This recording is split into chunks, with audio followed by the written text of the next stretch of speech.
ಸಾಪ ಮಗ ಮಗ ರೆ ಗರೆ ಸಾನಿ ಸಾನಿ ರೇ ಗ ಸಾನಿ ಸಾನಿ. ನಿಂತಲ್ಲೇ ನಿಂತುಕೊಳ್ಳೆ ಅಪ್ಪ ಅದ್ಭುತ ಹಾಡು. ನಿಂತಲ್ಲೇ ನಿಂತುಕೊಳ್ಳೆ ಕಣ್ಣಲ್ಲೇ ಅಪ್ಪಿಕೊಳ್ಳೆ. ಲಕ್ಷ್ಮಿ ಅಂತ ಒಂದು ಹುಡುಗಿ, ಅವಳಿಗೆ ಆಸಿಡ್ ಬಿದ್ದ ಒಂದು ಘಟನೆ ಯಾವುದೋ ಒಬ್ಬ ಹುಡುಗ ಹೋಗಿ ಆ ಡೈರೆಕ್ಟರ್ ಗಮನಕ್ಕೆ ತಂದಿದ್ದಾನೆ. ಅವರು ಅದನ್ನ ಟೋಟಲ್ ಸ್ಕ್ರೀನ್ ಪ್ಲೇ ಮಾಡಿ ಅದನ್ನ ಆ ಸಿನಿಮಾ ಮಾಡಿರ್ತಾರೆ. ಸುದೀಪ್ ಸರ್ ಬಂದು ನೋಡ್ತಾರೆ. ಬಂದು ನೋಡಿದಾಗ ನನ್ಗೊಂದ್ ಮಾತು ಹೇಳ್ತಾರೆ ರೇಣುಕಾಂಬದಲ್ಲಿ, ನಿರಂಜನ್ ಎಲ್ಲರೂ ಹೀರೋ ಅಂದಾಗ ನಾವು ಚೆನ್ನಾಗಿ ಕಾಣಿಸ್ಬೇಕು, ನಾವು ತುಂಬಾ ಗ್ಲಾಮರ್ ಆಗಿ ಇರ್ಬೇಕು ಅಂತ ಮಾಡ್ತೇನೆ. ನೀನು ಡಿ ಗ್ಲಾಮರ್ ಆಗಿ ಮಾಡಿದ್ಯಲ್ಲ, ನನ್ಗೆ ತುಂಬಾ ಇಷ್ಟ ಆಯ್ತು. ಸ್ಪರ್ಶದಲ್ಲಿ ಆಕ್ಟ್ ಮಾಡಿದಾಗ ಅವಾಗ ತುಂಬಾ ಅಂದ್ರೆ ಕಷ್ಟ ಅಲ್ವಾ, ಅಂದ್ರೆ ನಾವು ಎಲ್ಲೋ ಆವಾಗ ನನ್ಗೆ ಸರೋವರ ಹೋಟ್ಲಿಗೆ ಕರೆದು ಅವ್ರು ನನ್ಗೆ ಆ ಪೇಮೆಂಟ್ ಮಾಡಿರ್ತಾರೆ. ಎಷ್ಟು ಕೊಟ್ಟಿದ್ದು? ಆವಾಗ ನನ್ಗೆ 1,500 ರೂಪಾಯಿ ಪೇಮೆಂಟ್ ಕೊಟ್ಟಿದ್ದಾರೆ. ಮದುವೆ ಆಯ್ತೀನಿ ನಾನು ಮದುವೆ ಆಯ್ತೀನಿ ನಿನ್ ಕೈ ಬಿಡಲ್ಲ ಅಂತ ಸೀನ್ ಇದೆಯಲ್ಲ, ಅದು ನಿಜವಾಗ್ಲೂ ನನ್ಗೆ ಇವಾಗ್ಲೂ ಅನ್ಸ್ಕೊಂಡ್ರು ಅದು ರೋಮಾಂಚನ ಆಗೋದು. That is the strength of the climax. ಅದು ಆ ಹುಡುಗಿನ ಭೇಟಿಯಾಗಿ ನಾವು ನಮ್ಮ ಪ್ರೊಡಕ್ಷನ್ ವತಿಯಿಂದ ನಮ್ಮ ಪ್ರವೀಣ್ ಅಣ್ಣ ಅಂಡ್ ನಮ್ಮ ಮೋಹನ್ ಅಣ್ಣ ಎಲ್ಲರೂ ಸೇರ್ಬಿಟ್ಟು ಶಿವಣ್ಣ ಎಲ್ಲ ಸೇರಿ 1 ಲಕ್ಷ ರೂಪಾಯಿ ನಾವು ಆ ಹುಡುಗಿ ಕೊಡ್ತೀವಿ. ನಾವು ಕಾಮಿಡಿಯನ್ನ ಇದನ್ನ ಕಾಮಿಡಿ ಮುಖಾಂತರ ಹೇಳೋ ಬದಲು ಅದನ್ನ ಸೂಪರ್ ಮ್ಯಾನ್ ಅಂತ ಮಾಡಿದ್ವಿ. Super man. ಆಮೇಲೆ ಒಂದ್ ಕಡೆಯಲ್ಲಿ ಫ್ರಸ್ಟ್ರೇಷನ್ ಆಗ್ಬಿಡುತ್ತೆ. ನಾವು ಆ ಪ್ರಶ್ನೆ ನಮ್ಮಯ್ಯೋ ಕಂಟೆಂಟ್ ಈಸ್ ದ ಹೀರೋ.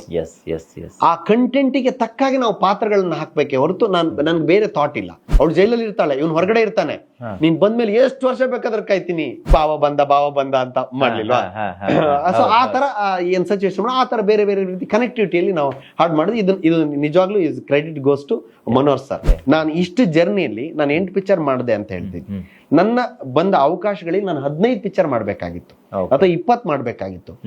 ಎಷ್ಟು ಅವಕಾಶಗಳು ಬಂದು ಅಡ್ವಾನ್ಸ್ ಆಗಿ ಇದಾಗಿ ವಂಚಿತ ಆಗಿದೆ. ಅದನ್ನ ಸೀರಿಯಸ್ ಆಗಿ ತಗೊಂಡಿಲ್ಲ. ಇದು ಪಾರ್ಟ್ ಆಫ್ ದ ಲೈಫ್ ಅನ್ಕೊಂಡು. ಪ್ರಿಯ ವೀಕ್ಷಕರೇ ನಮಸ್ಕಾರ. ಕಾರ್ಯಕ್ರಮವನ್ನು ನೋಡಿ ಸುಮ್ಮನಾಗಬೇಡಿ, ನಮ್ಮ ವಾಹಿನಿಯನ್ನ ಸಬ್ಸ್ಕ್ರೈಬ್ ಮಾಡ್ಕೊಳ್ಳಿ.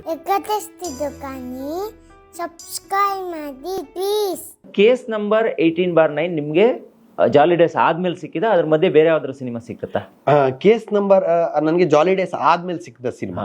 ಇದರಲ್ಲಿ ಒಬ್ಬ ಅಂದ್ರೆ ನಾನು ಅನ್ಕೊಳ್ಳೋ ಜಾಲಿ ಡೇಸ್ಗಿಂತ ಜಾಸ್ತಿ ಹೈಪ್ ಇದರಲ್ಲಿ ಕ್ರಿಯೇಟ್ ಆಗುತ್ತೆ. ಎರಡು ಕಾರಣ ಇದೆ. ಒಂದು, ಅರ್ಜುನ್ ಜನ್ಯ ಅವರ 25ನೇ ಸಿನಿಮಾ. ಹೌದು, ನಿಮ್ ಭಾಗ್ಯ ನೋಡಿ, ಅರ್ಜುನ್ ಜನ್ಯ ಅವರ 25ನೇ ಸಿನಿಮಾ ನಿಮಗ್ ಸಿಕ್ಕುತ್ತೆ. ಈ ಆಡಿಯೋ ರಿಲೀಸ್ ಆಗೋ ಟೈಮಲ್ಲಿ ಸುದೀಪ್ ಅವರು ಬೈಟ್ ಕೊಡ್ತಾರೆ, ದುನಿಯಾ ವಿಜಯ್ ಅವರು ಬೈಟ್ ಕೊಡ್ತಾರೆ, ಎಲ್ಲರೂ ಇದ್ರ ಬಗ್ಗೆ ಮಾತಾಡ್ತಾರೆ. ನನಗೆ ಆ ಸಂದರ್ಭದಲ್ಲಿ ನಾನು ಕೂಡ ಈ ಸಿನಿಮಾಗಳ ಬಗ್ಗೆ ಎಲ್ಲ ತಿಳ್ಕೊತಾ ಇದ್ದಂಥ ಸಂದರ್ಭ ಆ ಕಾಲಘಟ್ಟ. ಯಾಕಂದ್ರೆ ನಾವು ನಿಮ್ಗಿಂತ ತುಂಬ ಚಿಕ್ಕವರು. ಸೊ ಆ ಸಂದರ್ಭದಲ್ಲಿ ಒಂದು ದೊಡ್ಡ ಮಟ್ಟಿನ ಹೈಪ್ ಕೂಡ ಕ್ರಿಯೇಟ್ ಆಗಿತ್ತು. ಸರ್, ಈ ಸಿನಿಮಾ ಹೆಂಗೆ ಸೆಟ್ ಇರುತ್ತೆ ಅಂತ ಇದ್ರ ಬಗ್ಗೆ ನಮಗೆ ಕತೆಗಳು ಬೇಕು. ಈ ಸ್ಟೋರಿ ತುಂಬ ಜನ ಬಹುಶಃ ಮೆಸೇಜ್ ಮಾಡಬಹುದು ಅಂತ ನಾನು ಅನ್ಕೊಂತೀನಿ.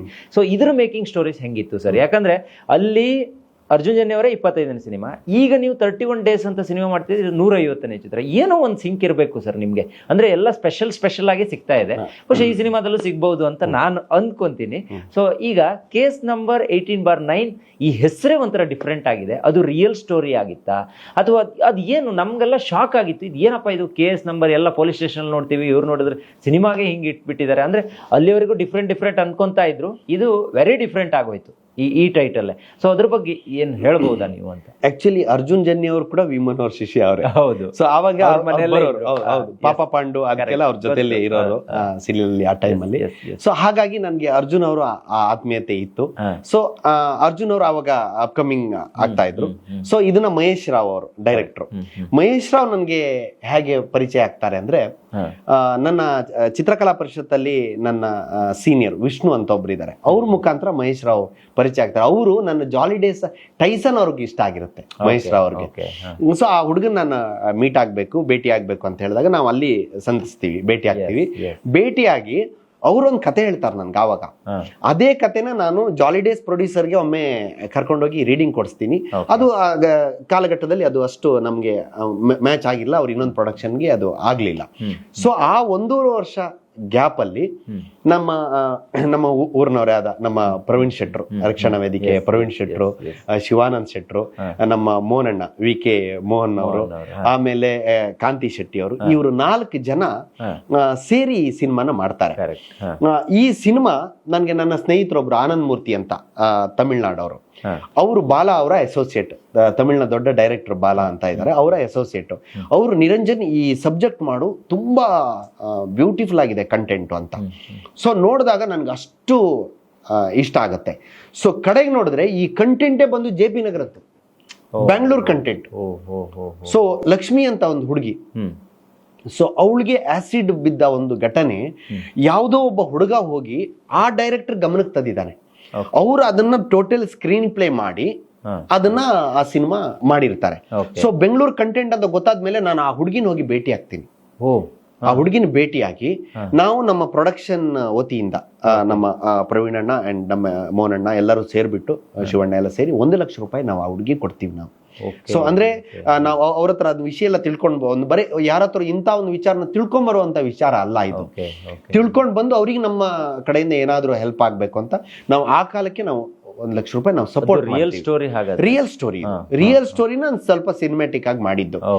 ಸೊ ಈ ಸಿನಿಮಾ ಸುದೀಪ್ ಸರ್ ಬಂದು ನೋಡ್ತಾರೆ. ಬಂದು ನೋಡಿದಾಗ ನನ್ಗೊಂದ್ ಮಾತು ಹೇಳ್ತಾರೆ ರೇಣುಕಾಂಬದಲ್ಲಿ, ನಿರಂಜನ್ ಎಲ್ಲರೂ ಹೀರೋ ಅಂದಾಗ ನಾವು ಚೆನ್ನಾಗಿ ಕಾಣಿಸ್ಬೇಕು, ನಾವು ತುಂಬಾ ಗ್ಲಾಮರ್ ಆಗಿ ಇರ್ಬೇಕು ಅಂತ ಮಾಡ್ತೇನೆ. ನೀನು ಡಿಗ್ಲಾಮರ್ ಆಗಿ ಮಾಡಿದ್ಯಲ್ಲ, ನನ್ಗೆ ತುಂಬಾ ಇಷ್ಟ ಆಯ್ತು ನಿನ್ನ ಥಾಟ್ ಅಂತ ನನ್ನ ಅಪ್ರಿಸಿಯೇಷನ್. ಅವ್ರ ಆಡಿಯೋ ಬೈಟ್ ಬೇಕಾದ್ರೆ ನೀವು ಇನ್ನೊಮ್ಮೆ ಓಪನ್ ಮಾಡಿ ನೋಡಿ, ಯೂಟ್ಯೂಬ್ ಅಲ್ಲಿ ಇದೆ ಅದು. ಆಡಿಯೋ ಬೈಟ್ ಕೊಡುವಾಗ ನಮ್ಮ ಸಿನಿಮಾ ಅಂತ ಹೇಳ್ತಾರೆ. ನಂಗೆ ಒಂದ್ಸಲ ಶಾಕ್ ಆಯ್ತು, ಇವರು ಏನು ಪ್ರೊಡ್ಯೂಸ್ ಮಾಡಿದಾರಾ ಅಂತ ನಾನು ಅನ್ಕೊಂಡಿದ್ದೆ. ಆಮೇಲೆ ನೋಡಿದ್ರಲ್ಲ, ನಮ್ಮ ಸಿನಿಮಾ ಕೇಸ್ ಬಾರ್ ಅಂತ ಮಾತಾಡ್ತಾರ ಅವ್ರು. ಅಂದ್ರೆ ನಮ್ಮ ಸಿನಿಮಾ ಅಂತ ಹೇಳ್ಬೇಕು ಅಂದ್ರೆ ಅದು ಎಷ್ಟರ ಮಟ್ಟಿಗೆ ಅವ್ರು ಇನ್ವಾಲ್ವ್ ಆಗಿ ನೋಡಿರ್ಬಹುದು ಅನ್ನೋದನ್ನ ನಾನು ಈಗ ನೀವು ಹೇಳ್ಬೇಕಾದ್ರೆ ಯೋಚನೆ ಮಾಡ್ತಾ ಇದ್ದೀನಿ. ಆಮೇಲೆ ಇನ್ನೊಂದು ನೋಡಿದೆ ನಾನು, ಸುದೀಪ್ ಸರ್ ನಿಮ್ಗೇನೋ 1200 ರೂಪಾಯೋ 1500 ರೂಪಾಯೋ ಕೊಟ್ಟಿದ್ರು ಕರೆದು ಅಂತ ಏನೋ ಒಂದು ಕೇಳಿದ್ದೆ, ಹೌದಾ? ಅದು ನಿಮ್ಗೇನಾದ್ರು ಪೇಮೆಂಟ್ ಕೊಟ್ಟಿದ್ರು? ಹೌದು, ನನಗೆ ಅದು ನನ್ನ ಪುಣ್ಯ. ಆರಂಭದ ದಿನಗಳಲ್ಲಿ ನನಗೆ ಅವರು ಸ್ಪರ್ಶದಲ್ಲಿ ಆಕ್ಟ್ ಮಾಡಿದಾಗ ಅವಾಗ ತುಂಬಾ ಅಂದ್ರೆ ಕಷ್ಟ ಅಲ್ವಾ, ಅಂದ್ರೆ ನಾವು ಎಲ್ಲೋ ಆವಾಗ ನನ್ಗೆ ಸರೋವರ ಹೋಟ್ಲ್ ಕರೆದು ಅವ್ರು ನನಗೆ ಆ ಪೇಮೆಂಟ್ ಮಾಡಿರ್ತಾರೆ. ಎಷ್ಟು ಕೊಟ್ಟಿದ್ದು? ಆವಾಗ ನನ್ಗೆ 1500 ರೂಪಾಯಿ ಪೇಮೆಂಟ್. ಅದು ನನ್ ಮರೆಯಕ್ ಆಗದೆ ಇರೋ ಘಟನೆ. ಆಮೇಲೆ ಚಾಮುಂಡೇಶ್ವರಿ ಸ್ಟುಡಿಯೋದಲ್ಲಿ ಸ್ಪರ್ಶ ಡಬ್ಬಿಂಗ್ ಆಗ್ತಾರೆ. ನನ್ನ ಪಕ್ಕದಲ್ಲೇ ನನ್ನ ಕಾಲೇಜು ಚಿತ್ರಕಲಾ ಪರಿಷತ್ತು. ಇಲ್ಲ ನಂದು ಏನಂತಂದ್ರೆ ಸಮಯ ಸಿಕ್ಕದಾಗಲ್ಲ ಸಿನಿಮಾದವ್ರ ಜೊತೆ ಓಡಾಡೋ ಹುಚ್ಚು. ಅದು ಹೆಂಗೆ ಅಂದ್ರೆ ನಾನು ಕಾಲೇಜಿಗೆ ಹೋಗ್ತಾ ಇದ್ದೆ, ಕಾಲೇಜಿಗೆ ಹೋಗಿ 2 ಅವರ್ ಸಮಯ ಇದೆ ಅಂದ್ರೆ ಅದು ನನ್ನ ಅದೃಷ್ಟಕ್ಕೆ ಏನಾಯ್ತು, ನನ್ನ ಚಿತ್ರಕಲಾ ಪರಿಷತ್ತು ಹಾರ್ಟ್ ಆಫ್ ದ ಸಿಟಿಲಿ ಇರೋದ್ರಿಂದ ಈ ಕಡೆ ಹೋದ್ರೆ ಸಂಕೇತ್ ಸ್ಟುಡಿಯೋ, ಈ ಕಡೆ ಹೋದ್ರೆ ಆಕಾಶ್ ಸ್ಟುಡಿಯೋ, ಆ ಕಡೆ ಹೋದ್ರೆ ಚಾಮುಂಡೇಶ್ವರಿ ಸ್ಟುಡಿಯೋ, ಕರೆಕ್ಟ್ ಆಗಿ ಹೇಳ್ಬೇಕಂದ್ರೆ ವಾಕೇಬಲ್ ಡಿಸ್ಟೆನ್ಸ್ ಅಲ್ಲೇ ಇತ್ತು. ಆ ಕಾಲಕ್ಕೆಲ್ಲ ನಡ್ಕೊಂಡೇ ಓಡಾಡೋರು. ಸೊ ಆ ಡಿಸ್ಟೆನ್ಸ್ ಅಲ್ಲಿ ಇರೋದ್ರಿಂದ ನನ್ ಗಮನನೇ ಅದು. ಇಲ್ಲಿ 2 ಅವರ್ ಟೈಮ್ ಸಿಕ್ತು ಅಂದ್ರೆ ಟಕ್ಕ ಹೋಗ್ಬಿಡೋದು, ಇಲ್ಲಿ ಹೋಗಿ ಯಾರನ್ನ ಸಿಗ್ತಾರೆ, ಯಾರು ಮೀಟ್ ಆಗ್ತಾರೆ. ಈ ಇದರಿಂದಾಗಿ ನನಗೆ ಸಿನಿಮಾದ ಆಮೇಲೆ ನನಗೆ ತುಂಬಾ ಭಕ್ತಿ. ಅಂದ್ರೆ ಯಾರಾದ್ರೂ ಏನಾದ್ರೂ ಒಂಚೂರು ಅಂದ್ರು ನೋವು ಅಂದ್ರು ಅದು ನೋವಾಗಿ ತಗೊಳ್ತಾ ಇಲ್ಲ ಇತ್ತು. ನಾನು ಅದನ್ನ ನಾನು ಪಾಠ ತರ ತಿಳ್ಕೊತಾ ಇದ್ದೆ. ಅದನ್ನ ನಾನೊಂದು ಎನರ್ಜಿ ಆಗಿ ತಗೊಂಡು ಹೋಗ್ತಾ ಇರೋದು. ಸಣ್ಣ ಸಣ್ಣ ವಿಚಾರಕ್ಕೆ ಕೋಪ ಮಾಡ್ಕೊಳ್ಳೋದು, ಸಣ್ಣ ಸಣ್ಣ ಮುನ್ಸ್ ಮಾಡ್ಕೊಳ್ಳೋದು ಇದಿಲ್ಲ. ನನಗೆ ಸಿನಿಮಾದಲ್ಲಿ ಏನಾದ್ರು ಮಾಡ್ಬೇಕು, ಇಷ್ಟೇ ನನ್ನ ಥಾಟ್.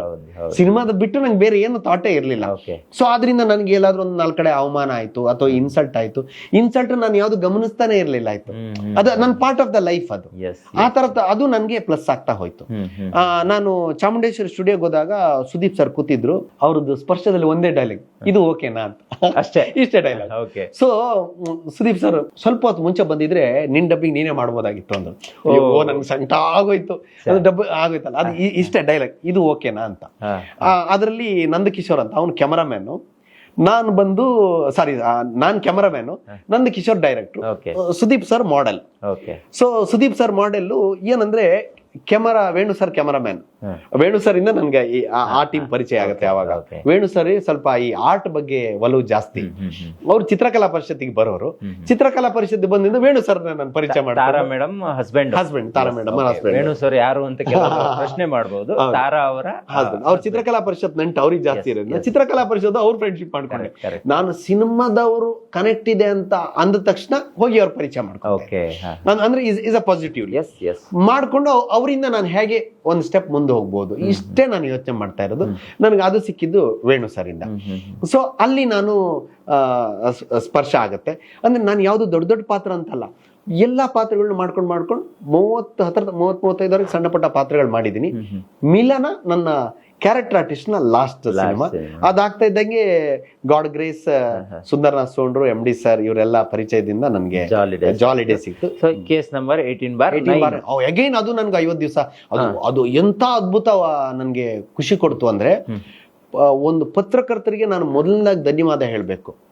ಎಲ್ಲಾ ಪತ್ರಕರ್ತರಿಗೂ 3.5 ಸ್ಟಾರು 4 ಸ್ಟಾರು. ಅದು ಹೆಂಗೆ ಅಂತಂದ್ರೆ ಆಕ್ಚುಲಿ ನಾನು ಅವಾಗ ತೀರಾ ಹೊಸಬಾಗಿರೋದ್ರಿಂದ ಸೊ ಅಷ್ಟರ ಮಟ್ಟಕ್ಕೆ ಹೈಪ್ ಕೊಟ್ರು. ಲಾಭ ಆಯ್ತಾ ಲಾಸ್ ಆಯ್ತಾ ಸರ್? ಒಳ್ಳೆ ಟಿವಿ ರೇಟ್ಸ್ ಬಂತು, ನಮ್ ಲಾಭನೂ ಆಯ್ತು. ಆಕ್ಚುಲಿ 18/9 ಈಸ್ ಎ ಒಳ್ಳೆ ZL ಇದೆ, ZEE5 ಅಲ್ಲಿ ಇದೆ. ಅದು ಗುಡ್.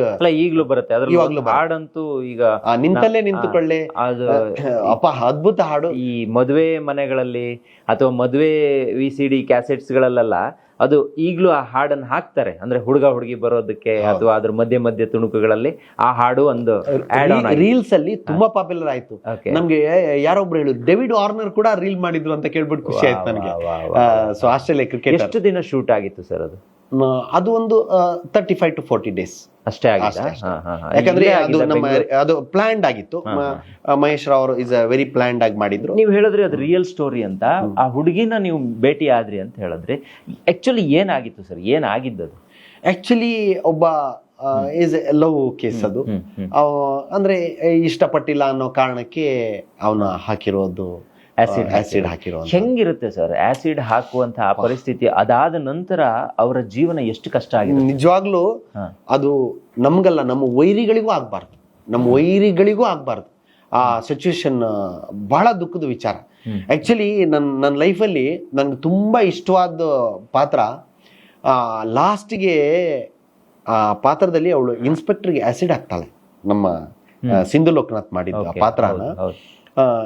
ಹಾಗೆ ನನ್ಗೂ ಗೊತ್ತಿರಲ್ಲ ಅವಳಿಗೆ ಇದಾಗಿದೆ ಅಂತ. ಅವಳು ಮುಖ ಹಿಂಗ್ ಸರ್ದಾಗ ನಾನು ಹಿಂಗ್ ಅದ್ ನೋಡ್ಬಿಟ್ಟು ನಾನು ಹೇಳ್ತೀನಿ, ಮದುವೆ ಆಯ್ತೀನಿ ನಾನು ಮದುವೆ ಆಯ್ತೀನಿ, ನಿನ್ ಕೈ ಬಿಡಲ್ಲ ಅಂತ ಸೀನ್ ಇದೆಯಲ್ಲ, ಅದು ನಿಜವಾಗ್ಲೂ ನನ್ಗೆ ಇವಾಗ್ಲೂ ಅನ್ಸ್ಕೊಂಡ್ರು ಅದು ರೋಮಾಂಚನ ಆಗೋದು. That is the strength of the climax ಅದು. ಅಂದ್ರೆ ಅವಳಿಗೆ ಹೆಂಗೆ ಇರ್ಲಿ, ಪ್ರೀತಿ ಅನ್ನೋದು ಚಂದದ ಮೇಲೆ ನಿಲ್ಲಲ್ಲ, ಸಂಬಂಧಗಳ ಮೇಲೆ ನಿಲ್ಲುತ್ತೆ, ಕನೆಕ್ಟಿವಿಟಿ ಮೇಲೆ ನಿಲ್ಲುತ್ತೆ ಅನ್ನೋದು ಆ ಕ್ಲೈಮ್ಯಾಕ್ಸ್. ಅದು ನಿಜವಾಗ್ಲೂ ಆ ಸಿನಿಮಾ ಗೆಲ್ಲೋದಕ್ಕೂ ಆ ಕ್ಲೈಮ್ಯಾಕ್ಸೇ ಕಾರಣ. ಅವ್ರಿಬ್ರು ಅಂದ್ರೆ ಅವಳು ಜೈಲಲ್ಲಿ ಇರ್ತಾಳೆ, ಇವನು ಹೊರಗಡೆ ಇರ್ತಾನೆ.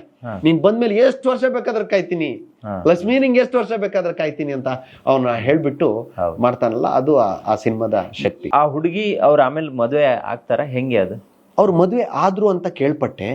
ಬಟ್ ಅಂದ್ರೆ ನಾನು ಅಂದ್ರೆ ಮದುವೆ ಆಗಿರೋ ಬಗ್ಗೆ ನನಗೆ ಮಾಹಿತಿ ಇದೆ. ನಾನು ಇತ್ತೀಚಿನ ದಿನಗಳಲ್ಲಿ ಅವ್ರನ್ನ ನಾನು ಭೇಟಿ. ಅಂದ್ರೆ ನೀವು ಅವ್ರನ್ನ ಭೇಟಿ ಆದಾಗ ಹೆಂಗಿತ್ತು ಸರ್? ಅವ್ರ ಪರಿಸ್ಥಿತಿ ಹೆಂಗಿತ್ತು? ಆಕ್ಚುಲಿ ಅವರು ಅದನ್ನ ಮರೆಯಕ್ ಪ್ರಯತ್ನ ಪಟ್ಟಿದ್ದಾರೆ, ಮರ್ತಿದ್ದಾರೆ.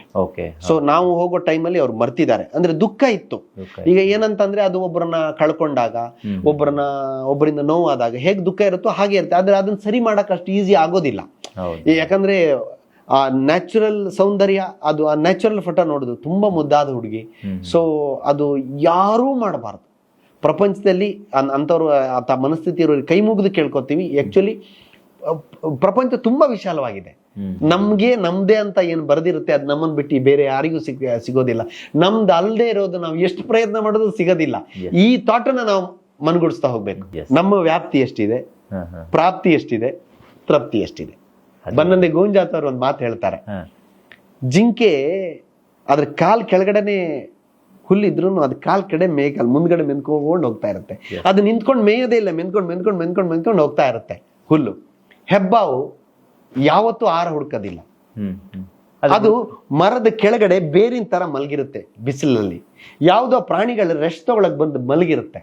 ಅದು ನಿದ್ದೆ ಮಾಡಿದ ಮೇಲೆ ಇದು ಹೋಗಿ ಅದಕ್ಕೆ ಬಾಯಿ ಹಾಕತ್ತೆ. ಸೊ ಪ್ರಕೃತಿನೇ ಹಾಗೆ. ನಾವು ಏನೇನೋ ಈಗ ಪ್ರತಿಯೊಬ್ಬನು ಒಂದೊಂದು ಬಯಸ್ತಾ ಇರ್ತಾನೆ. ಬಯಸಿದ ತಕ್ಷಣ ಅದು ಸಿಗೋದಿಲ್ಲ. ಬಯಕೆ ತಪ್ಪಲ್ಲ, ಬಯಕೆ ನಾವು ಸರ್ವೇ ಸಾಮಾನ್ಯ. ಅದು ಸಿಗ್ಲಿಲ್ಲ ಅಂದ್ರೆ ಅದನ್ನ ಆಲ್ಟರ್ನೇಟ್ ಆಗಿ ಅದನ್ನ ಪ್ರಕೃತಿಗೆ ಬಿಟ್ಟು ಹೋಗ್ಬೇಕು. ಆ ಪ್ರಕೃತಿಗೆ ನಮ್ಗೆ ಕೊಡ್ಬೇಕು ಅನ್ಸಿದ್ರೆ ಯಾರು ತಡೆಯಕ್ಕಾಗಲ್ಲ. ಪ್ರಕೃತಿ ಮನಸ್ಸು ಮಾಡಿದ್ರೆ ಯಾರು, nature is ultimate, live with the nature ಅಷ್ಟೇ. ಪ್ರಕೃತಿ ಜೊತೆ ಬದುಕಿ, ಲೈಫ್ ಈಸ್ ಬ್ಯೂಟಿಫುಲ್. ವ್ಯಾಪ್ತಿ, ಪ್ರಾಪ್ತಿ, ತೃಪ್ತಿ. ಎಕ್ಸಾಕ್ಟ್ಲಿ ಕರೆಕ್ಟ್ ಆಗಿ ಹೇಳಿದ್ರಿ. ನಿಜ ಇದು. ಯಾಕಂದ್ರೆ ನನಗೆ ನಿಮ್ಮನ್ನ ಈಗ ಮಾತಾಡಿಸ್ತಾ ಇದ್ದೀನಲ್ಲ, ಸೊ ನಿಮ್ಮ ಹತ್ರ ಮಾತಾಡ್ತಿರ್ಬೇಕಾದ್ರೆ ನನ್ಗೆಲ್ಲೋ ಒಂದ್ ಕಡೆ ರಿಷಬ್ ಶೆಟ್ಟಿ ಅವರು ಹಿಂಗೆ ಮಾತಾಡ್ತಿದ್ರು ಅಂತ ಅನ್ಸುತ್ತೆ. ಬಹುಶಃ ನೀವು ಕೆಲವೊಂದು ಮಿಮಿಕ್ರಿಗಳನ್ನ ಅಂದ್ರೆ ಮಾತಾಡ್ತಾನೆ ನಿಮ್ ವೈಬ್ಸ್ ಅಲ್ಲೇ ನಂಗೆ ಗೊತ್ತಾಗ್ತಿತ್ತು. ಈಗ ಅಣ್ಣವ್ರ ತರ ಮಾತಾಡುವಂತ ಒಂದು ಇಮಿಟೇಷನ್ ಅಂತ ಹೇಳ್ತೀವಿ, ಅದು ನಿಮ್ಮ ಹತ್ರ ಬಂತು. ಆಮೇಲೆ ಈಗ ರಿಷಬ್ ಅವರು ಬೇರೆ ಬೇರೆಯವ್ರ ತರ ಇಮಿಟೇಟ್ ಮಾಡೋದನ್ನೆಲ್ಲ ನಾನು ನೋಡಿದ್ದೆ. ನಮ್ಮ ಕಾರ್ಯಕ್ರಮದಲ್ಲೂ ಅವ್ರು ಮಾಡಿದ್ರು, ಇಲ್ಲಿ ಎಲ್ಲ ಮಾಡಿ ತೋರಿಸಿದ್ರು. ಸೊ ನನಗನ್ಸೋದು ಐ ಥಿಂಕ್ ಅದೇ ಪ್ರಮಾಣದಲ್ಲಿ ಮುಂದೊಂದ್ ದಿನ ನಿಮ್ಮನ್ನ ನಾವು ನೋಡಬಹುದು ಅಂತ ಅನ್ಕಂತೀನಿ. ಯಾಕಂದ್ರೆ ಈಗ ಏನು 31 ಡೇ ಅಂತ ಒಂದು ಸಿನಿಮಾ ಮಾಡಿದ್ರ, 31 ಡೇಸ್ ಅಂತ. ನಾನಂತೂ ಕ್ಯೂರಿಯಸ್ ಆಗಿದ್ದೀನಿ ಅದ್ರಲ್ಲಿ ಯಾವ ರೀತಿ ಮಾಡ್ಬೋದು. ನೀವು ಹೇಳ್ತಾ ಇದ್ರಿ ನನ್ಗೊಂದು ನನ್ನೊಂದು 2 ಶೇಡಲ್ಲಿ ನೋಡ್ಬೋದು, ಇದು ಫಸ್ಟ್ ಬೇರೆ ತರ ಇದೆ ಆಕ್ಟಿಂಗು, ನಿರಂಜನ್ ಅವ್ರು ಹಿಂಗ ಅಂತ ನೋಡ್ಕೋಬಹುದು ಅಂತ. ಸೊ ಇಲ್ಲಿ ಆ ಥರ ಪಾತ್ರ ನಾವು ಎಕ್ಸ್ಪೆಕ್ಟ್ ಮಾಡಬಹುದಾ, ಅಥವಾ ಏನಾದರೂ ಡಿಫ್ರೆಂಟ್ ಆಗಿ ಏನಾದರೂ ರೋಲ್ ಬರುತ್ತಾ ಇಲ್ಲಿ ಅಂತ? ಇದು ಒಬ್ಬ ಮನುಷ್ಯ ಮತ್ತು ಮನುಷ್ಯನ ಒಳಗಡೆ ಸಂಬಂಧಗಳ ಬಗ್ಗೆ ಮಾಡಿದ್ದಂತ ಸಿನಿಮಾ. ಓಕೆ, ಅಂದ್ರೆ ಒಬ್ಬ ಮನುಷ್ಯ ಪ್ರತಿ ಹಂತದಲ್ಲೂ ಬೇರೆ ಬೇರೆ ಬೇರೆ ಬೇರೆ ಪಾತ್ರ ಮಾಡ್ತಾ ಹೋಗ್ತಾನೆ. ಈಗ ನಾವು ಜನರಲ್ ನಾವು ಮಗುವಾಗಿದ್ದಾಗ ನಾವು ಅಪ್ಪ ಅಮ್ಮನಿಗೆ ಹತ್ರ ಹೋಗ್ತೀವಿ, ನಾವೇ ಸ್ವಲ್ಪ ದೊಡ್ಡದಾದಾಗ ಇನ್ನೊಂದ್ ತರ ಇರ್ತೀವಿ, ಪಾತ್ರಗಳು ಮಾಡ್ತಾ. ಅದೇ ನಮ್ಮ ತಂಗಿಗೆ ಮಕ್ಕಳಾದ್ರೆ ನಾವು ಮಾವ ಪಾತ್ರ ಮಾಡ್ತೀವಿ. ಸೊ ಜೀವನದಲ್ಲಿ ಎಲ್ಲಾ ಪಾತ್ರಗಳನ್ನ ನಾವು ಪ್ರತಿಯೊಬ್ಬ ಮನುಷ್ಯನು ಮಾಡ್ತಾನೆ ಅದೊಂದು ಏಜ್ ಅಲ್ಲಿ. ಅದನ್ನ ಇಂಡೈರೆಕ್ಟ್ ಆಗಿ ನಾನು ತೋರ್ಸ್ಕೊಂಡ್ ಬರ್ತಾ ಹೋಗಿದ್ದೀನಿ. ಅಂದ್ರೆ ಮನುಷ್ಯ ಒಂದು ಕ್ಷಣ ಇರ್ತಾನೆ, ಸಂತೋಷವಾಗಿರ್ತಾನೆ, ಅದೇ ವ್ಯಕ್ತಿ ಬಾಯಿಂದ ಒಂದು ಸರಿ ತುಂಬಾ ಕೋಪದಿಂದ ಮಾತಾಡ್ತಾನೆ, ಕೆಟ್ಟದಾಗ ಬಿಹೇವ್ ಮಾಡ್ತಾನೆ. ಅದೇ ವ್ಯಕ್ತಿ ಹಿಂದೆ ಒಳ್ಳೇದ್ ಮಾತಾಡಿದ್ದಾನೆ, ಇವಾಗ ಉಲ್ಟಾ ಹೊಡೆದಿದ್ದಾನೆ. ಇನ್ನೊಂದ್ ಕಡೆಯಲ್ಲಿ ಅವನ್ ತಪ್ಪು ಒಪ್ಕೊಂಡಿದ್ದಾನೆ, ಇನ್ನೊಂದ್ ಕಡೆಯಲ್ಲಿ ಇನ್ನೊಬ್ನಿಗೆ ಸಮಾಧಾನ ಮಾಡ್ತಾ ಇದ್ದಾನೆ, ಇನ್ನೊಬ್ಬ ಕಡೆಯಲ್ಲಿ ಅವನಿಗೆ ಸಂಧಾನ ಮಾಡ್ತಾ ಇದ್ದಾನೆ. ಅಂದ್ರೆ ಪ್ರತಿ ಒಂದು ನಮ್ ಒಳಗಡೆನೆ ಇದೆ. ಬಹುಶಃ ಆಕ್ಟಿಂಗ್ ಜಾಸ್ತಿ ಪ್ರಾಮಿನೆನ್ಸ್ ಇರಬಹುದು ಇದರಲ್ಲಿ. ನ್ಯಾಚುರಲ್ ಆಗಿ ಮಾಡ್ಕೊಂಡು ಹೋಗಿದ್ದೀನಿ ಇದರಲ್ಲಿ. ನಾನು ಆಕ್ಟಿಂಗ್ ಅಂದ್ರೆ ಫಸ್ಟ್ ಟೈಮ್ ಎಷ್ಟಾಗುತ್ತೋ ಅಷ್ಟು ರಿಯಲ್ ಆಗಿ ಬದುಕಕ್ಕೆ ಪ್ರಯತ್ನ ಪಟ್ಟಿದ್ದೀನಿ. ನಾನು ಡೈರೆಕ್ಟರ್ ಹತ್ರ ಡಿಸ್ಕಸ್ ಮಾಡ್ತಾ, ನಾನು ಡೈಲಾಗ್ ಅಂತ ಪರ್ಟಿಕ್ಯುಲರ್ ಆಗಿ ಮಾಡಲ್ಲ, ಆ ಸಿಚುವೇಶನ್ ಅನ್ಕೊಂಡು ಆ ಟೈಮಲ್ಲಿ ಅದನ್ನ ಏನ್ ಬರುತ್ತೋ ಅದನ್ನ ಅನುಭವಿಸ್ಕೊಂಡು ಹೋಗಿದ್ದೀನಿ. ಓಕೆ ನಾವ್ ಆಗ್ಲೇ ಹೇಳಿದ್ವಿ ಇದು 150ನೇ ಚಿತ್ರ ಅಂತ. ನಿಮ್ಗೆ S/18/9 ಅಲ್ಲಿ ಇದ್ರಲ್ಲಿ ನಮ್ಗೆ ಅರ್ಜುನ್ ಜನ್ಯ ಅವರ 25ನೇ ಸಿನಿಮಾ ಸಿಗುತ್ತೆ, ಇಲ್ಲಿ 150ನೇ ಸಿನಿಮಾ. ಅದು ಒಂದು ಪಾಯಿಂಟ್. ಆದ್ರೆ ನಾನು ಯಾವ್ದೋ ಕಿರುತೆರೆ ಶೋ ಅಲ್ಲಿ ನೋಡ್ತಾ ಇದ್ದೆ, 11 ಹಾಡುಗಳಿದೆ ಅಂತ ಅವ್ರು ಹೇಳ್ತಾರೆ ಸರ್. 11 ಹಾಡು, ನಾವು ಬಹುಶಃ ನನಗೆ ರವಿಚಂದ್ರನ್ ಅವರ ಸಿನಿಮಾಗಳು ನೆನಪಾಯ್ತು. 11 ಹಾಡು ಕೊಡುವಂತ ಒಂದು, ಈಗಲೂ 11 ಹಾಡನ್ನ ಕೊಡುವಂತ ಒಬ್ರು ಮ್ಯೂಸಿಕ್ ಡೈರೆಕ್ಟರ್ ಸಿಗ್ತಾರೆ ಅಂತ ಹೇಳಿದ್ರೆ ಅದಕ್ಕಿಂತ ದೊಡ್ಡದು ಏನಿಲ್ಲ. ಯಾಕಂದ್ರೆ ಈಗ 150ನೇ ಚಿತ್ರ ಅಂತ ಹೇಳಿದ್ರೆ ಅವರ ಅಷ್ಟು ಎಫರ್ಟ್ನ ಇದ್ರಲ್ಲಿ ಹಾಕಿರ್ಬಹುದು ಅಂತ ನನಗನ್ಸುತ್ತೆ. ಯಾಕಂದ್ರೆ ವಿ ಮನೋಹರ್ ಸರ್ ಅವರ ಅನೇಕ ಹಾಡುಗಳನ್ನ ನಾವು ಕೇಳಿಸ್ಕೊಂಡು ಬಂದಿದ್ದೀವಿ, ಕೇಳಿದೀವಿ ಕೂಡ. ಇದರಲ್ಲಿ ಯಾವ ರೀತಿ ಇರ್ಬೋದು ಸರ್? 11 ಹಾಡುಗಳು ಏನಾದ್ರೂ ಹೊಸ ಬಗೆಯಲ್ಲಿ ಇದೆಯಾ, ಅಥವಾ ಒಂದು ಗುನುಗುಣಿಸುವ ರೀತಿಯಲ್ಲಿ ಇದೆಯಾ, ಹೇಗೆ ಅಂತ? ಆಕ್ಚುಲಿ ಈ ಸಿನಿಮಾಕ್ಕೆ ಮನೋಹರ್ ಅಣ್ಣನ ಕೊಡುಗೆ ಬಹಳ ಇದೆ, ದೊಡ್ಡ ಅಪಾರ. ಯಾಕಂದ್ರೆ ಅವರ 150ನೇ ಸಿನಿಮಾ ಮೊದಲನಾಗಿ ನಮ್ಗೆ ಕೊಟ್ಟಿರೋದೇ ನಮ್ಮ ಪುಣ್ಯ. ಹೌದು. ಎರಡನೇದಾಗಿ ಈ ಏನ್ 11 ಹಾಡುಗಳಿದೆಯಲ್ಲ, ನಾವು ಶೂಟಿಂಗ್ ಮಾಡ್ಕೊಳ್ಳುವಾಗ 11 ಹಾಡು ಇರ್ಲಿಲ್ಲ. ಆಕ್ಚುಲಿ ನಮ್ಮ ಸಿನಿಮಾಕ್ಕೆ ಇದ್ದಿದ್ದು 3 ಹಾಡು, ತಪ್ಪದ್ರೆ 4ಕ್ಕೆ ನಾವು ಪ್ಲಾನ್ ಮಾಡ್ಕೊಂಡಿದ್ವಿ. ಸೊ ಆ ಸಿನಿಮಾದ ಫ್ಲೋ ನೋಡ್ತಾ ನೋಡ್ತಾ ನೋಡ್ತಾ ಆ ಸಿಚುವೇಶನ್ಸ್ ಗಳಿಗೆ ಹಾಡ್ ಮಾಡ್ತದ 11 ಬಿಟ್ಟ ಹಾಡುಗಳು. ದಟ್ ಈಸ್ ಅ ಕನೆಕ್ಟಿವಿಟಿ ಹಾಡುಗಳು. ಅಂದ್ರೆ ನಿಮ್ಗೆ ನೋಡ್ತಾ ನೋಡ್ತಾ ನೋಡ್ತಾ ಹಿಂದೆ ಜನ್ಮದ ಜೋಡಿಗೆ ಮನೋರಣ್ಣ ಮಾಡಿದ್ರಂತೆ ಈ ತರ. ಅಂದ್ರೆ ಕೆಲವೊಂದ್ ಕಡೆ ಡೈಲಾಗ್ ಹೇಳೋ ಬದಲು ಅದನ್ನ ಹಾಡು ರೂಪದಲ್ಲಿ ಹೇಳೋಣ, ಆವಾಗ ಕನೆಕ್ಟಿವಿಟಿ ಈಸಿ ಆಗುತ್ತೆ ಅಂತ. ಈಗ ಸಂಬಂಧಗಳ ಬ್ರೇಕ್ ಆದಾಗ ನಾವು ಅದನ್ನ ಎಕ್ಸ್ಪ್ರೆಷನ್ಸ್ ಅಲ್ಲಿ ನೀನಂಗ್ ಮೋಸ ಮಾಡಿದೆ, ನಾನಿಂಗ್ ಮೋಸ ಮಾಡ್ಲಿಲ್ಲ ಇದನ್ನ ಹೇಳೋದ್ಕಿಂತ ಅವ್ರಿಬ್ರು ಶಾಂತವಾಗಿದ್ದಾಗ ಒಂದು ಹಾಡ್ ಮುಖಾಂತರ ಅದನ್ನ ಆ ಲಿರಿಕ್ಸ್ ನಿಮ್ಗೆ ತಂದ್ಕೊಡತ್ತಲ್ಲ, ಆ ಖುಷಿ ಬೇರೆ, ಆ ಎಫೆಕ್ಟ್ ಬೇರೆ. ಸೊ ಅದನ್ನ ಇವತ್ತು ಮನೋರಣ್ಣ ಮಾಡಿದ್ದಾರೆ. ಆಕ್ಚುಲಿ ಅದನ್ನ ಕನೆಕ್ಟಿವಿಟಿ ಕೊಟ್ಟು ನಾವು ಅದನ್ನ ಆರಂಭದಲ್ಲಿ ನಾವು ಮಾಡ್ಕೊಂಡಿಲ್ಲ, ಅನಂತರ 11 ಹಾಡಾಗಿದ್ದು. ಸೊ ಅದು ಈ ಸಿನಿಮಾಕ್ಕೆ ನಿಜವಾಗ್ಲೂ ಒಂದು ಶಕ್ತಿ ಆಗಿದೆ. ಆಮೇಲೆ ಈ ಸಿನಿಮಾದಲ್ಲಿ ಇನ್ನೊಂದು ವಿಶೇಷ ಏನಂತಂದ್ರೆ ಪಕ್ಕ ಎಕ್ಸ್ಪೆರಿಮೆಂಟ್ ಸಿನಿಮಾ ಇದು. ನೀವು ಸಿನಿಮಾ ನೋಡಿದಾಗ ಗೊತ್ತಾಗುತ್ತೆ, ನಾರ್ಮಲ್ ಸಿನಿಮಾ ಫಾರ್ಮಲ್ ಅಲ್ಲಿ ಇಟ್ಕೊಂಡೇ ಇಲ್ಲ. That is my thought. ಅಂದ್ರೆ ನಾರ್ಮಲ್ ಸಿನಿಮಾ ಮಾಡೋದು ಒಂದಿಷ್ಟು ಜನ ಮಾಡ್ತಾ ಇದ್ದಾರೆ, ಅದನ್ನೇ ನಾನು ಏನಕ್ಕೆ ಮಾಡಬೇಕು? ಇದು ನಿರ್ದೇಶಕರ ಗಿಮಿಕ್ ಇರಬಹುದಾ? ಅಂದ್ರೆ ನಿರ್ದೇಶಕರೇನೋ ಭಿನ್ನವಾಗಿ ಇಲ್ಲೇನಾದ್ರೂ ಯೋಚನೆಯನ್ನ ಮಾಡಿರಬಹುದಾ? ಹೌದು. ಅಂದ್ರೆ ನಿರ್ದೇಶಕರು ನನ್ನ ಜೊತೆಲೆ ಹಿಂದೆ 2 ಸಿನಿಮಾಗೆ ಅಸೋಸಿಯೇಟ್ ಆಗಿ ಮಾಡಿರೋದ್ರಿಂದ ಇದ್ರಲ್ಲಿ ನಿರ್ದೇಶಕರು ನಾನು ಮನೋರಣ್ಣ ನಮ್ಮ ಟೀಮ್ ಹೋಲ್ ಟೀಮ್ ಕುತ್ಕೊಂಡು ಡಿಸ್ಕಸ್ ಮಾಡ್ಕೊಂಡು ಐಡಿಯಾ ಮಾಡ್ಕೊಂಡು ಹೋಗಿ ನಾವು ಆ 11 ಹಾಡುಗಳನ್ನ ಯಾವ ತರ ಪೋಣಿಸ್ಕೋಬೇಕು, ಯಾವ ತರ ಆಗ್ಬೇಕು, ಯಾವ ತರ ಅದು ಕನೆಕ್ಟಿವಿಟಿ ಆಗ್ಬೇಕು, ಅದನ್ನೆಲ್ಲ ಕಾಮಿಡಿ ಒಂದು ಸಿಚುವೇಶನ್ ಬರುತ್ತೆ. ಕಾಮಿಡಿಯನ್ನ ಇದನ್ನ ಕಾಮಿಡಿ ಮುಖಾಂತರ ಹೇಳೋ ಬದಲು ಅದನ್ನ ಸೂಪರ್ ಮ್ಯಾನ್ ಅಂತ ಮಾಡಿದ್ವಿ. ಏ ಸೂಪರ್ ಮ್ಯಾನ್ ಅಂತ ಮಾಡಿದ್ವಿ. ಆ ಹಾಡನ್ನ ಆ ತರ ತಗೊಂಡೋದ್ವಿ. ಆಮೇಲೆ ಒಂದ್ ಕಡೆಯಲ್ಲಿ ಫ್ರಸ್ಟ್ರೇಷನ್ ಆಗ್ಬಿಡುತ್ತೆ ನಾವು. ಆ ಪ್ರಶ್ನೆ ನಮ್ಮಯ್ಯೋ ಅಂತ ಅಂದ್ರೆ ಈ ತರ ಆದ್ರೆ ಅದನ್ನೆಲ್ಲವನ್ನ ಕನೆಕ್ಟಿವಿಟಿ ಆಗಿ ಮಾಡ್ಕೊಂಡು ಹೋದ್ವಿ. ಇಲ್ಲಿ ಇವರಿಗೆ ಭಾವ ಬಂದ ಅಂತ ಮಾಡ್ಲಿಲ್ವಾ? ಸೊ ಆ ತರ ಏನ್ ಸಿಚುವೇಶನ್ ಆ ತರ ಬೇರೆ ಬೇರೆ ರೀತಿ ಕನೆಕ್ಟಿವಿಟಿಯಲ್ಲಿ ನಾವು ಹಾಡು ಮಾಡಿದ್ವಿ. ಇದು ನಿಜವಾಗ್ಲೂ is credit goes to Manohar sir. Yes. ಈಗ ನಾವು ನಿಮ್ಮನ್ನ ನಟನಾಗಿ ನೋಡಿದ್ವಿ, ಪ್ರೊಡ್ಯೂಸರ್ ಆಗಿ ನೋಡ್ತಾ ಇದ್ದೀವಿ. ನಿಮ್ದೇನಾದ್ರೂ ನಿರ್ದೇಶನ ಬರಬಹುದಾ ಅಂತ ನನಗೆ. ಈಗ ಯಾವ್ದಾದ್ರು ಪ್ಲಾನ್ ಮಾಡಿದ್ದೀರಾ? ಮುಂದಿನ ದಿನದಲ್ಲಿ ನಾವೇನಾದ್ರೂ ನಿರೀಕ್ಷೆ ಮಾಡಬಹುದಾ? ನಿರಂಜನ್ ಶೆಟ್ಟಿ ಅವರಿಂದ ಒಂದು ಒಳ್ಳೆಯ ಸಿನಿಮಾವನ್ನ ನಿರೀಕ್ಷೆ ಮಾಡೋಕೆ ಸಾಧ್ಯ ಇದೆ ನಿರ್ದೇಶನದಲ್ಲಿ? ಖಂಡಿತ ಇದೆ. ಆಕ್ಚುಲಿ ನಾನು ಆರಂಭದಲ್ಲಿ ಸುಂದರ್ನಾಥ್ ಸುವರ್ಣರು ನನಗೆ ಆಕ್ಟಿಂಗಿಗೆ ಒತ್ತು ಕೊಡ್ಲಿಲ್ಲ ಅಂದ್ರೆ ನಾನು ನಿರ್ದೇಶಕನೇ ಆಗ್ತಾ ಇದ್ದೆ. ಸೊ ನನಗೆ ಆವಾಗ್ಲೇ ನಾನು ಬರವಣಿಗೆ ಬಗ್ಗೆ ಆಸಕ್ತಿ ಇತ್ತು. ನಾನು ಸಾಕಷ್ಟು ಕಥೆಗಳನ್ನ ಬರ್ದಿದ್ದೀನಿ. ಸೊ ಆ ನಿಟ್ಟಲ್ಲಿ ನಾನು ಡೈರೆಕ್ಟರ್ ಆಗೋದೇ ನನ್ನ ಥಾಟ್ ಇದ್ದಿದ್ದು. ಸೊ ಇವಾಗ ನಾನು ಹೀರೋ ಆಗಿದ್ದೀನಿ. ಇವಾಗ ನನಗೆ 3 ಕಥೆಗಳು ಓಕೆ ಆಗಿದೆ. ಅದರಲ್ಲಿ ಒಂದು ಮಾತ್ರ ನನಗೆ ಸೂಟ್ ಆಗುತ್ತೆ. ನಾನು ಹೇಗಂತಂದ್ರೆ ಆ ಪಾತ್ರಕ್ಕೆ ನಾನು ಸೂಟ್ ಆದ್ರೆ ಮಾತ್ರ ಆಕ್ಟ್ ಮಾಡ್ಬೇಕು. ಅದಕ್ಕೆ ಇಲ್ಲಂದ್ರೆ ನಾನು ಅದನ್ನ ಬಲಾತ್ಕಾರವಾಗಿ ಅದನ್ನ ಮಾಡಕ್ ಹೋಗಲ್ಲ. 2 ಕತೆ ಒಂದು 18-20 ವರ್ಷದ ಹುಡುಗರ ಮೇಲೆ ಹೋಗುವಂತ ಕತೆ. ಸೊ ಅದನ್ನ ಎರಡನ್ನು ನನ್ಗೆ ಡೈರೆಕ್ಷನ್ ಮಾಡ್ಬೇಕು ಅಂತ ಆಸಕ್ತಿ ಇದೆ. ಇಲ್ಲ ಅಂದ್ರೆ ಬೇರೆ ಯಾರಿಗಾದ್ರೂ ನನ್ನ ಜೊತೆಲಿರೋರಿಗೆ ಡೈರೆಕ್ಷನ್ ಕೊಡ್ಬೇಕು ಅನ್ನೋ ಆಸಕ್ತಿನೂ ಇದೆ. ಸೊ ನಾನೇ ಪ್ರೊಡಕ್ಷನ್ ಹೌಸ್ ಸ್ಟಾರ್ಟ್ ಆಗಿದೆ. ಈ ಸಿನಿಮಾ ಗೆತ್ತು ಅಂದ್ರೆ, ಈ ಸಿನಿಮಾ ಸಕ್ಸಸ್ ಆಯ್ತು ಅಂದ್ರೆ ಇದನ್ನ ಇಲ್ಲಿಗೆ ನಾನು ಹಾಕೋದು ದುಡ್ಡು. ಸಿನಿಮಾ ಬಿಟ್ರೆ ನನ್ಗೆ ಬೇರೆ ಯಾವ್ದು ಆಸಕ್ತಿನೂ ಇಲ್ಲ, ಇಂಟ್ರೆಸ್ಟು ಇಲ್ಲ. ಸೊ ಆವಾಗ ಏನ್ ಮಾಡ್ತೀನಿ, ನನ್ನದೇ ಆದ ಸಣ್ಣ ಅಂದ್ರೆ ಕಂಟೆಂಟ್ ಓರಿಯೆಂಟೆಡ್ ಸಿನಿಮಾ. ನಾನು ಯಾವಾಗ್ಲೂ ಮಲಯಾಳಂ ಸಿನಿಮಾ ಅದ್ರ ಬಗ್ಗೆ ಎಲ್ಲ ಜನರಲ್ ಆಗಿ ಮಾತಾಡ್ತೀನಿ. So content is the hero. ಆ ಕಂಟೆಂಟಿಗೆ ತಕ್ಕಾಗಿ ನಾವು ಪಾತ್ರಗಳನ್ನ ಹಾಕ್ಬೇಕೆ ಹೊರತು ನನ್ಗೆ ಬೇರೆ ಥಾಟ್ ಇಲ್ಲ. ಸೊ ಆದ್ರಿಂದ ಈ ತರ ಕಂಟೆಂಟ್ ಕಥೆಗಳನ್ನ ಸಾಕಷ್ಟು ಕೇಳಿ ಇಟ್ಕೊಂಡಿದ್ದೀನಿ, ರೆಡಿ ಮಾಡಿ ಇಟ್ಕೊಂಡಿದ್ದೀನಿ. ಈ ಸಿನಿಮಾದಲ್ಲಿ ನನಗೆ ಒಳ್ಳೆ ರೀತಿಯಲ್ಲಿ ಅನುಕೂಲ ಆದ್ರೆ ಮತ್ತೆ ನಾನು ಅದೇ ತರ ಕಂಟೆಂಟ್ ಓರಿಯೆಂಟೆಡ್ ಸಿನಿಮಾ ಮಾಡೋದ್ರ ಬಗ್ಗೆ ಆಸಕ್ತಿ ಇದೆ. ಎಸ್ ಸರ್, ಖಂಡಿತ. ನಾನು ಕೊನೆಯದಾಗಿ ನಿಮ್ಮ ಹತ್ರ ಇಷ್ಟೊತ್ತು ನಾನು ಗಂಟೆಗಟ್ಟಲೆ ಈಗ ನಿಮ್ಮ ಹತ್ರ ಮಾತಾಡಿದೆ ನಾನು. ಸೊ ಒಂದು ವಿಚಾರವನ್ನ ಕೇಳಬೇಕು ಅಂತ ಅನ್ಸುತ್ತೆ. ಇವತ್ತು ಯಂಗ್ಸ್ಟರ್ಸ್ ಅವರು ಸುಮಾರು ಜನ ಸಿನಿಮಾಗೆ ಬರಬೇಕು ಅಂತ ಬರ್ತಾರೆ. 1-2 ದಿನ ಎಫರ್ಟ್ ಹಾಕ್ತಾರೆ, ಆಗೋದಿಲ್ಲ, ಕಷ್ಟ ಆಗ್ತಿದೆ ಗುರು, ನಾನು ಬೇರೆ ಏನೋ ನೋಡ್ಕೊತೇನೆ ಅಂತ ಅವರ ಕನಸನ್ನ ಅರ್ಧಕ್ಕೆ ಡ್ರಾಪ್ ಮಾಡ್ಕೊಂಡು ಹೋಗ್ಬಿಡ್ತಾರೆ. ಸೊ ಕೆಲವೊಬ್ರು, ಈಗ ನಿನ್ನೆ ಅಷ್ಟೇ ನೋಡಿದೆ, ಯಾವುದೋ ಒಬ್ಬ ಕಿರುತೆರೆಯಲ್ಲಿ ಪಾಲ್ಗೊಂಡಿದ್ದ ಒಬ್ಬ ನಟ, ಅವನು ಸೂಸೈಡ್ ಮಾಡ್ಕೊಂಡ. ಸೊ ಇದನ್ನೆಲ್ಲ ನೋಡ್ತಿರ್ಬೇಕಾದ್ರೆ ನಿಮ್ಗೆ ಏನು ಅನ್ಸುತ್ತೆ ಸರ್? ಯಾಕೆ ಇದನ್ನು ಕೇಳ್ತಾ ಇದ್ದೀನಿ ಅಂದರೆ, ನಿಮ್ದು ಸುಮಾರು 20 ವರ್ಷಕ್ಕಿಂತ ಜಾಸ್ತಿ ಎಫರ್ಟ್ ಆಯಿತು ಇಲ್ಲಿ ಇಂಡಸ್ಟ್ರಿಯಲ್ಲಿ. 20 ವರ್ಷಕ್ಕಿಂತ ಅಧಿಕ ವರ್ಷಗಳು ಕಳೆದೇ ಹೋಯ್ತು. ಸೊ ಆದರೂ ಕೂಡ ಇವತ್ತಿಗೂ ನೀವು ಅದೇ ಒಂದು ಎನರ್ಜಿಯನ್ನು ಇಟ್ಕೊಂಡಿದ್ದೀರಾ, ಒಂದು ಹೊಸ ಭರವಸೆಗಳನ್ನು ಇಟ್ಕೊಂಡು ಪ್ರತಿದಿನ ಸಾಕ್ತಾ ಇದ್ದೀರಾ. ಕೇವಲ ಸಿನಿಮಾ ಅಷ್ಟೇ ಅಲ್ಲ, ಜೀವನದ ಬಗಲಿಗೆ ಬೇರೆ ಏನನ್ನೂ ಹೊಟ್ಟೆಪಾಡಿಗೋಸ್ಕರನೂ ಮಾಡಿಕೊಂಡು ಬದುಕೊಂಡು ಬಂದಿದ್ದೀರಾ. ಸೊ ನಿಮ್ಮಿಂದ ನಾವು ಒಂದು ಮಾತನ್ನ ತಗೊಂಡ್ರೆ ತುಂಬಾ ಚೆನ್ನಾಗಿರುತ್ತೆ ಅನ್ನೋ ದೃಷ್ಟಿಯಲ್ಲಿ ಕೇಳ್ತಾ ಇದ್ದೀನಿ. ಯಂಗ್ಸ್ಟರ್ಸ್ ನೀವು ಏನು ಹೇಳೋಕೆ ಇಷ್ಟಪಡ್ತೀರಾ? ಸೋತವ್ರಿಗೆ ನೀವು ಏನು ಹೇಳೋಕೆ ಇಷ್ಟಪಡ್ತೀರಾ? ಗೆಲುವು ಎಲ್ಲಿದೆ ಅಂತ ನಮ್ಮ ಶೋ ಅಲ್ಲಿ ನೀವು ಹೇಳಬಹುದಾ ಅಂತ? ಸರ್, ಜೀವನನ ದೇವ್ರು ನಮ್ಗೆ ಎಷ್ಟು ಟೈಮ್ ಕೊಟ್ಟಿರ್ತಾನೋ ಒಂದು ಸಣ್ಣ ಮಟ್ಟಿಗೆ ಒಂದು ಟೈಮ್ ಟೇಬಲ್ ಮಾಡ್ಕೋಬೇಕು ಸರ್. ಓಕೆ. ಟೈಮ್ ಟೇಬಲ್ ಹೆಂಗಂದ್ರೆ, ಇದು ನಿನ್ನ ಆಸಕ್ತಿ, ಇದು ನಿನ್ನ ಕರ್ತವ್ಯ, ಇದು ನನ್ನ ಬದುಕು, ಇದನ್ನ ಪ್ಲಾನ್ ಮಾಡ್ಕೋಬೇಕು. ಈಗ ಆಸಕ್ತಿ ಮತ್ತು ಬದುಕು, ಕರ್ತವ್ಯ ಎಲ್ಲನ್ನ ನಾವು ಮಿಕ್ಸ್ ಮಾಡ್ಕೊಂಡಾಗ ಸಮಸ್ಯೆ ಖಂಡಿತ ಬರುತ್ತೆ. ನಮ್ಮ ಬದುಕಿಗೆ ಒಂದು ದಾರಿ ಮಾಡ್ಕೋಬೇಕು. ಇವಾಗ ಉಸಿರು ಹೇಗೋ, ಅವನು ಎಷ್ಟು ಶ್ರೀಮಂತ ಆದ್ರೂ ಉಸಿರಾಟ ಇರೋರಿಗೆ ಅವನು, ಎಷ್ಟು ಬಡವ ಆದ್ರೂ ಉಸಿರಾಟ ಇರೋರಿಗೆ ಅವನು. ನಮ್ಮ ಬದುಕಿಗೆ ಒಂದು ದಾರಿ ಮಾಡ್ಕೋಬೇಕು. ಯಾವ ವ್ಯಕ್ತಿಗೂ ಬದುಕೋದು ಕಷ್ಟ ಇಲ್ಲ ಸರ್. ಅದು ನಿಮ್ಗೆ ಸಣ್ಣದು ದೊಡ್ಡದು ಬೇರೆ ವಿಚಾರ. ಬದುಕು ಖಂಡಿತ ಪ್ರಕೃತಿ ಕೊಟ್ಟಿದೆ ಅವನಿಗೆ.